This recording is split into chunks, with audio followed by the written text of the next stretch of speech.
नमस्कार मित्रांनो, स्वागत आहे तुमच्या आपल्या नवीन व्हिडिओमध्ये.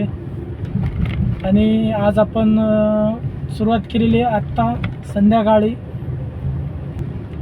आता वाजलेत संध्याकाळचे 3:30 झालेले आहेत. आणि आत्ता आपण डिव्हाइस जसाही ऑन केला 5 मिनिटाच्या आत आपल्याला ट्रिप पडली, जे की द्वारका सिटीतून तळेगावची, जे की 20 किलोमीटर दाखवते अंतर.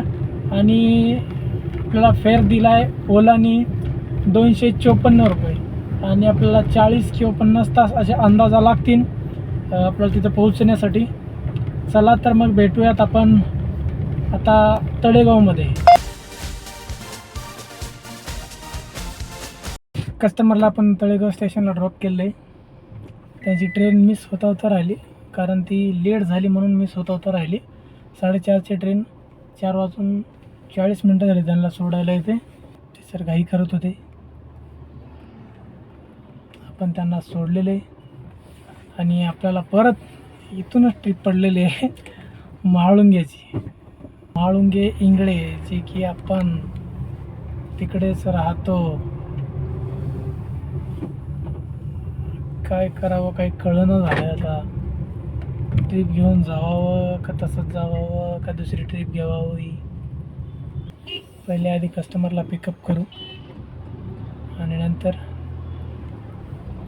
भेटू आपण.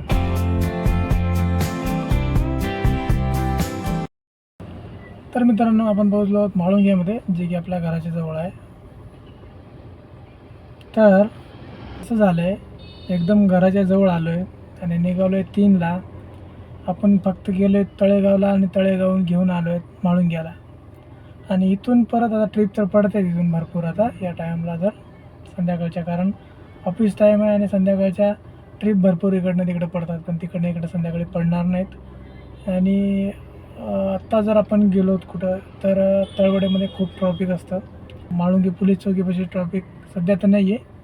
जर आता ट्रिप आले आणि कुठून आपण घ्यायला गेलो किंवा आणून म्हणजे तिथूनच परत जायचं म्हणलं तर ट्रॉफिक खूप असणार आहे. त्या कारणास्तव असं वाटतंय मला. तर मग या ब्लॉगला आपण इथंच थांबूयात.